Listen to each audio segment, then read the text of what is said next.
جو پہلا کرش ہوتا ہے وہ ایک بڑا مزے کا ہوتا ہے اور اس میں لگتا آپ کو ہے کہ میں جوان ہو گیا ہوں. تو اس میں ایون کہ بہت سے ایسے اسکول جو میں نے نام نہیں لیا اور میں نے کہا ہے کہ اگر آپ اس گیدرنگ کا حصہ تب تک نہیں بن سکتے جب تک آپ اسموک شروع نہیں کرتے یا ویپ نہیں شروع کرتے یا کوئی چرس آپ اس گیدرنگ کا حصہ تب بنیں گے جب آپ ان کے ساتھ بیٹھ کے نشہ کریں گے. بہت ایسے نوجوان جو کہ ایکسپیریمنٹ کرتے ہیں, تجربہ کرتے ہیں کہ نہیں مجھے نشہ نہیں چڑھتا, مجھے نشہ ہو ہی نہیں سکتا, میں اس کا عادی بن ہی نہیں سکتا. کیونکہ آج کل وہ نشے بھی ہے جو کہ آپ ایک دفعہ یوز کرنے سے آپ عادی بن جاتے ہیں.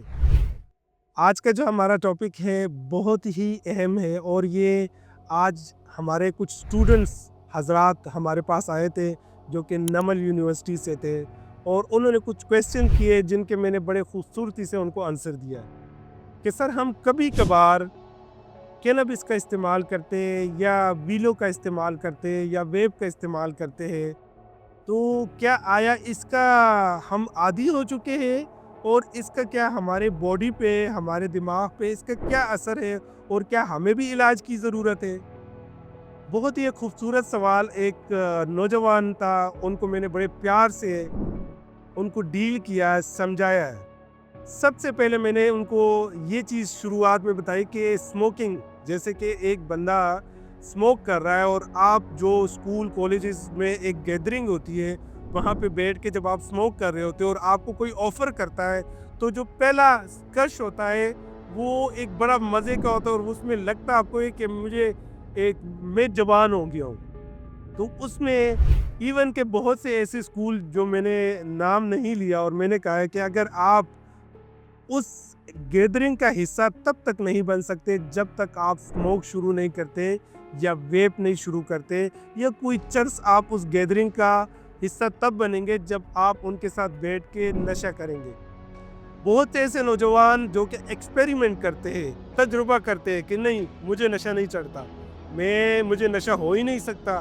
میں اس کا عادی بن ہی نہیں سکتا. لیکن میں نے ان نوجوانوں سے ایک درخواست کی کہ اگر آپ کے ارد گرد جو آپ کے دوست یار ہیں, آپ نے ان کو ہر قسم کے نشے سے, ایکسپیریمنٹ سے بچانا ہے. کیونکہ آج کل وہ نشے بھی ہے جو کہ آپ ایک دفعہ یوز کرنے سے آپ عادی بن جاتے ہیں. آپ کیا ایک ڈیلی سگریٹ استعمال کرتے تو آپ روزانہ 1 سال تک ایک ہی سگریٹ یوز کریں گے, کیونکہ آپ کا دن بدن آپ کی کوانٹٹی بڑھتی جائے گی. اگر کوئی شخص کبھی کبھار نشے کا استعمال کرتے ہیں تو ان کو ریہیبلیٹیشن سینٹر میں ایڈمیشن کی ضرورت نہیں. ایون کہ میں یہ سمجھتا ہوں کہ بہت زیادہ میڈیکیشن کی بھی ضرورت نہیں.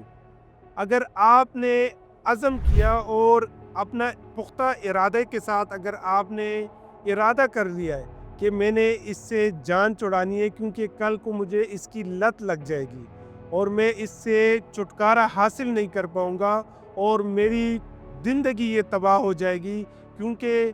نشہ جو شخص کرتا ہے اپنی زندگی تباہ کرتا ہے اور اپنے ساتھ ساتھ اپنی فیملی کی, اپنے بچوں کی بھی زندگی تباہ کرتا ہے. اگر کوئی بھی شخص کبھی کبھار نشہ کرتا ہے تو میں یہ سمجھتا ہوں کہ آپ کسی بھی اچھے ماہر نفسیات سے,